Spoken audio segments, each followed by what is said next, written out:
नमस्कार प्यारे साथियों, इस क्लास में विभिन्न प्रतियोगिता परीक्षाओं को ध्यान में रखते हुए ब्लड रिलेशन का रीजनिंग बताने जा रहा हूं और बहुत ही ऑथेंटिक तरीके से, ताकि आपको जो है से चुटकियों में समझ में आ जानी चाहिए। यहाँ पे कुछ पिक्चर हैं। इस तस्वीर में, इस पिक्चर में आप देख रहे हैं कि बहुत सारे लोग हैं, बहुत सारे परिवार के लोग हैं। फर्स्ट में संयुक्त परिवार ब्लड रिलेशन पढ़ने से पहले आपको परिवार के बारे में जानकारी बहुत इंपॉर्टेंट है रखना। परिवार दो तरह के होते हैं, संयुक्त परिवार और एक एकल परिवार। एकल परिवार में केवल माता पिता और बच्चे होते हैं, इतने ही 4 आदमी। संयुक्त परिवार में इसकी संख्या बहुत लंबी होती है। यहाँ पे जितने भी सदस्य हैं देख रहे हैं, लगभग 10-15 सदस्य हैं इस संयुक्त परिवार में। फर्स्ट में दादा होते हैं, उसके बाद दादी होते हैं, उनकी बहू होती है, अब बेटे होते हैं, फिर बहन होती है, फिर पोता पोती। देख लीजिए, तो ये परिवार का रचना है पूरा संयुक्त परिवार का। तो इसे हमें बताने का मेन मकसद क्या है कि आपको ब्लड रिलेशन यहीं से समझ में आ जानी चाहिए। ब्लड रिलेशन रटने की चीज़ें नहीं हैं, खास करके ब्लड रिलेशन। यहाँ पे रटने वाले कोई भी चीज़, कोई भी पॉइंट ऐसी नहीं है। संयुक्त परिवार में सबसे फायदा क्या होते हैं, इन बच्चों से यदि आप ठीक है कहीं से काम करके आए, हारे थके हैं, तो बच्चों के साथ खेलेंगे तो डिप्रेशन की जो शिकार होते हैं एकल परिवार के लोग, सुसाइड कर लेते हैं, तो मुख्य कारण यह है कि उस पर अधिक दबाव आ जाता है और लोगों के पास ऑप्शन नहीं बचती है कि हम क्या करें नहीं करें।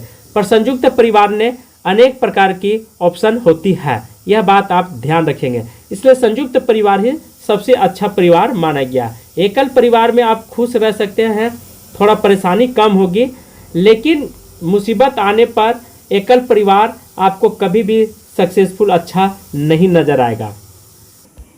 यहाँ से इन पॉइंटों का आप गौर से ध्यान रखेंगे, इसीलिए आज हम जड़ से बता रहे हैं। देख लीजिए, ये एकल परिवार का फोटो है, केवल यहाँ माता पिता हैं, ठीक है, और उनके बच्चे हैं। तो ये एकल परिवार का चित्र है। ये खुशियां तो होगी, परेशानी थोड़ा कम होगा, लेकिन बाद में फिर दिक्कत हो जाएगा। परिवार एक सुरक्षा कवच का काम करती है। यदि आप संयुक्त परिवार में हैं और यदि आप कहीं चले गए हैं, ठीक है, तो आपके जगह पर आपका भाई, आपका चचा या कोई भी व्यक्ति है सो आपका काम, आपका परेशानी को वो निकाल लेंगे। लेकिन एकल परिवार में ऐसा नहीं होता है। बात करेंगे, यहाँ पे दैनिक भास्कर ने लिखा है, ये सिर्फ परिवार नहीं संस्कृति का धरोहर है। बिल्कुल है, हर खुशियाँ, हर त्यौहार जो है से आपको संयुक्त परिवार में अच्छी लगेगी, पर एकल परिवार में उतना अच्छा नहीं लगेगा त्यौहार। अब बात करेंगे सिलेबस पर। पिता का पिता जो होता है, ठीक है, वो दादा कहलाते हैं। अर्थात आपके पिताजी जो हैं, उनके पिता कौन कहलाएंगे? दादा ही तो कहलाएंगे। और पिता की माता दादी कहलाएंगे, अर्थात आपके पिताजी के माता जो हैं वो दादी कहलाते हैं। आप अपने घरों में इस रीजनिंग को प्रयोग करके देखिए। जिसे पिता की पुत्र या पुत्री कौन कहलाएंगे? स्वयं हैं आप, पिता के पुत्र स्वयं तो होता है बेटा। पिता का भाई जो होता है वो चाचा कहलाते हैं, अंकल। की पत्नी चाची, जिसे आंटी बोला जाता है इंग्लिश में। और चाचा का बेटा चचेरा भाई बोला जाता है, या अपना भाई भी होता है, लेकिन यहाँ ब्लड रिलेशन में थोड़ा सा दूरी के चलते यहाँ चचेरा लग जाता है। बुआ का बेटा फुफेरा भाई होता है। भाई का बेटा भतीजा कहलाता है, किसका? भाई का बेटा। और बहन की बेटी भांजी कहलाती है। अब मातृशक्ति की ओर चलेंगे, अर्थात आपकी माँ का रिलेशन, नानी घर के रिलेशन के बारे में चर्चा करते हैं। माता का पिता कौन कहलाएंगे? नाना कहलाएंगे। आप जब नानी घर जाते होंगे तो वहाँ नाना जरूर होंगे। माता का माता नानी कहलाते हैं। माता का पुत्र स्वयं हो गया या पुत्री। उसी प्रकार माता का भाई क्या कहलाएगा? मामा कहलाएंगे। माता की बहन मौसी कहलाती है और मामा की पत्नी मामी बोली जाती है। यह आप सभी लोग ध्यान रखेंगे। मामा का बेटा ममेरा भाई हो गया, मौसी का बेटा मौसेरा भाई, भाई की बेटी भतीजी हो जाती है। ये भाई की बेटी कौन? अपना नानी घर के बारे में बता रहा है, ठीक है, तो यह ध्यान रखेंगे। ऑप्शन भी देखेंगे वहाँ पे। बहन का बेटा भांजा कहलाता है, अर्थात बहन का बेटा कौन? आपकी मौसी का जो भाई होगा वो आपकी माँ को भांजा कहलाएगा। अब सगा भाई या सगा बहन सहोदर बोला जाता है, अर्थात एक ही माँ से जो पैदा होते हैं। पति या पत्नी के लिए जीवन साथी शब्द का प्रयोग किया जाता है। विवाह से उत्पन्न संबंध, रक्त संबंध विषय के अंतर्गत हम दूसरे रिश्तों का भी संज्ञान लेते हैं, अर्थात जानकारी जरूर रखेंगे। जैसे मामा की पत्नी मामी, चाचा की पत्नी चाची, बुआ की पत्नी बुआ फूफा, और भाई की पत्नी भाभी, पत्नी की बहन साली, पति की बहन ननंद। ठीक है, ये इम्पोर्टेंट है। बहन की बहनोई बोला जाता है, बहन की पति बहनोई या जीजा बोलते हैं, और पत्नी की बहन शाली बोलते हैं। परिवार कैसे होता है उसका ध्यान रखेंगे। इस परिवार वृक्ष को आपको समझना है। संकेत को यदि पुरुष है तो उसे प्लस से इंडिकेट करेंगे, ठीक है, और स्त्री है तो माइनस लगा देंगे, तब इससे पता चलेगा कि ये प्लस और माइनस साइन से कि स्त्री है या पुरुष है। उसी प्रकार एम और एन विवाहित हैं, तो एम और एन क्या है, विवाहित मतलब शादीशुदा है, तो ये क्या हो जाएंगे, पिता या मतलब पति पत्नी हो जाएंगे। तो इस तरह से आपको दिखाना है। पी और क्यू क्या है, सहोदर है, तो पी और क्यू के तीर के निशान एक तरफ है, दोनों एक ही माँ से उत्पन्न हुए हैं, तो क्या हो जाएंगे, सहोदर है। अब सेकेंड है, सबसे इंपॉर्टेंट है कि ए का बच्चा कौन है, बी है, तो ए का बच्चा बी है, तो ये हो जाएगा पिता पुत्र हो जाएंगे, दोनों के बीच का रिलेशन। ठीक है, ए का बच्चा बी है या बी का बच्चा ये है, जो भी कुछ कह ले बात बराबर है। ठीक है, और थर्ड है कि बी और सी ए के बच्चे हैं, बी नीचे लिखेंगे और सी नीचे लिखेंगे, इसका पिता कौन है, ये है, अर्थात ये दोनों क्या है, बच्चे हैं, ये पिता के रूप में है या माँ के रूप में हो सकता है, कुछ भी हो सकता है इसमें, तो इसीलिए प्लस माइनस नहीं दिखाएगा। तो इस डायग्राम को आपको समझना है।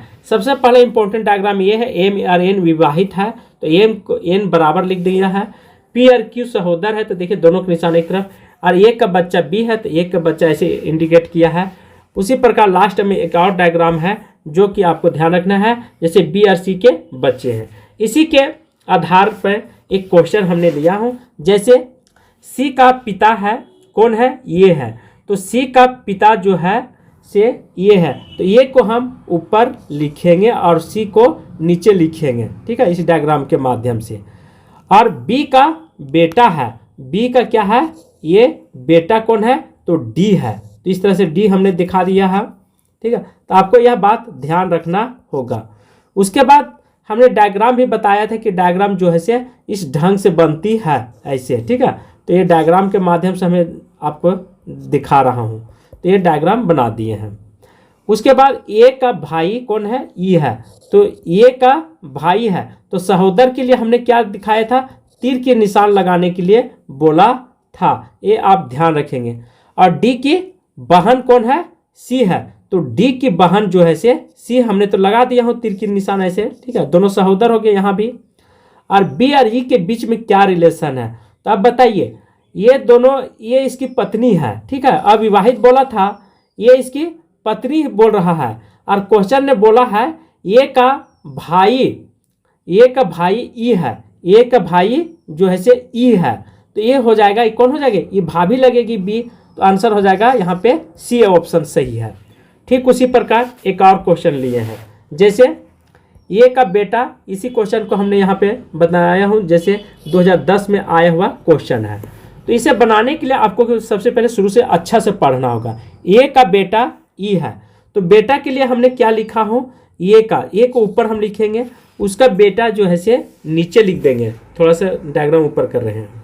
ठीक है, ए का बेटा ई है, तो इसको इस तरह से लिख दिए हैं। ये आपको डायग्राम समझ में आ जानी चाहिए। किसके बारे में, ई के बारे में चर्चा कर रहा है, तो बेटा है और ई क्या है, तो इसको प्लस से दिखा देंगे। डी का बेटा, सॉरी बी का बेटा डी है, तो बी का बेटा डी है, तो हम यहाँ पे लिख देंगे ऊपर में बी, और इसका बेटा हमें दिखा रहा है यहाँ, तो प्लस दिखा देंगे। और ई का बेटा, ठीक है, ई का विवाह सी से हुआ है, और ई का विवाह जो है सो सी से हुआ है, अर्थात इसका विवाह इससे हुआ है, तो ये बराबर का साइन यहाँ पे लगा देंगे। उसके बाद इसका माइनस। अब बी की बेटी क्या है, डी का, बी की बेटी है, बेटी सी है, तो बी की बेटी जो है से कौन है, सी है, तो पिता पुत्र के लिए डायग्राम हमने इस तरह से बनाने के लिए आपको पहले भी बताया था, तो यह डायग्राम आपको ध्यान रखना है। अब सेकेंड पॉइंट यहाँ से पूछ रहा है लास्ट में कि डी का ई का क्या संबंध होगा, डी और ई में क्या संबंध स्थापित होना चाहिए। तो देखिए बी का बेटा बेटी जो है से सी और डी है, और ई का कौन हो जाएगा, तो हम टिक लगा लेंगे। तो इस तरह से आपको क्लियर हो जाना चाहिए ब्लड रिलेशन, इसीलिए छोटा छोटा क्वेश्चन लिया। अब क्वेश्चन को सबसे पहले आप पढ़िए। बी की पत्नी है और ए का भाई डी है तथा पी तथा क्यू ई के बच्चे हैं, जो कि डी पत्नी है और ये से क्यू के बीच में क्या संबंध है, पिता का, दादी का, अंकल का, ससुर का, कजन का। आंसर हो जाएगा अंकल का संबंध रखता है। अब इसे डायग्राम के माध्यम से समझते हैं। बी की पत्नी बोल रहा है, कौन है, ये है। तो बी की पत्नी जो है ये पुरुष हो जाएगा और ये स्त्री हो जाएगी, ये के बारे में हमें पूछ रहा है। तो ये हो गया इस तरह से पहला डायग्राम। तो इसके बदले में क्या यहाँ हम लिख देंगे, पति पत्नी, ठीक है। तो ये पति पत्नी हो गया। पूछ रहा है फिर ये का भाई कौन है, डी है। तो ये का जो है से ये भाई हो गया, क्या हो जाएगा, डी।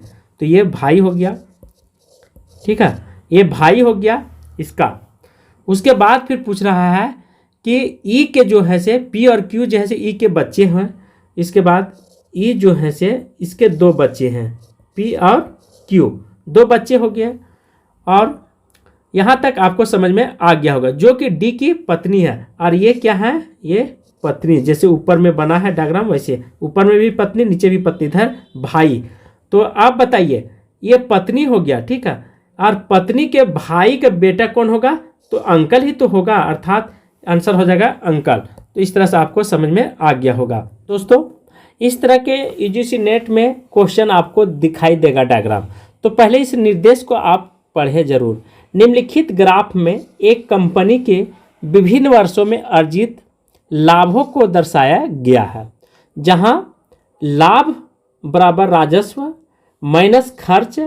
ग्राफ का ध्यानपूर्वक अध्ययन करें एवं प्रश्नों के उत्तर दीजिए। इतना धीरे पढ़ने का मुख्य कारण यह है कि इस पॉइंट को आपको यहाँ से नोट कर लेना है या ध्यान रखना है कि क्या कहता है।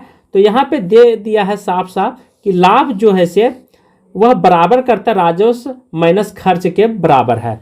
तो एक तरफ यहाँ पे आपको डायग्राम में लाभ दिखा दिया गया है, ठीक है, लाभ दिखाया, इधर नीचे वर्ष दिया है। तो हमें ज्ञात करना है, यहाँ पे साफ लिख दिया है कि लाभ बराबर जो है से राजस्व, ठीक है, राजस्व माइनस खर्च को हमको यहाँ पे दिखा दिया है। तो दोनों फार्मूला का आपको ध्यान रखना है। इसी फार्मूले के तर्ज पर आज सारा क्वेश्चन सॉल्यूशन होगा। सॉल्यूशन करने का अनेक विधियां हैं, लेकिन मैं आपको सरल विधि की ओर ले जाऊंगा। यहाँ पे देख लीजिए, एक बार डायग्राम जो है से यहाँ पे ऊपर चढ़ा, फिर यहाँ से डायरेक्ट धमसमर नीचे गिर गया, जैसे शेयर बाजार गिरता है। और गिरने के बाद फिर यहाँ से छलांग लगाया, और यहाँ से छलांग लगाने के बाद फिर यहाँ छलांग लगा देता है यह डायग्राम।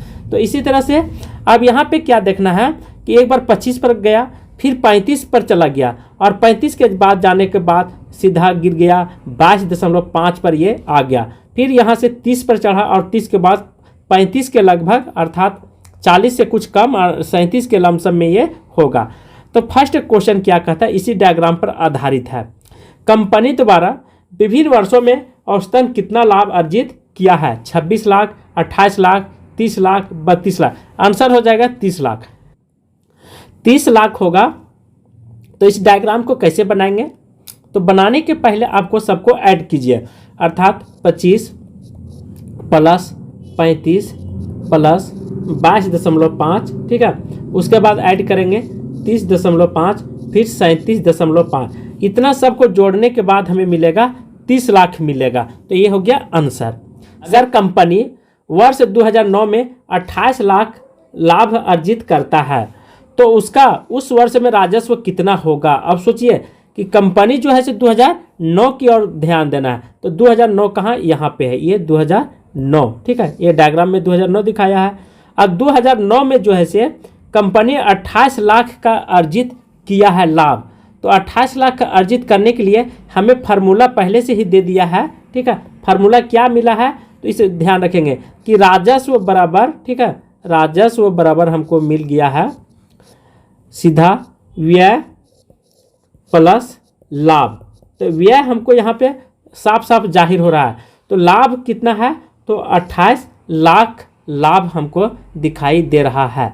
तो इसके लिए आपको सबसे पहले लाभ को हमको जोड़ना होगा 28 लाख प्लस ब्याज जो है 37.5 हो जाएगा।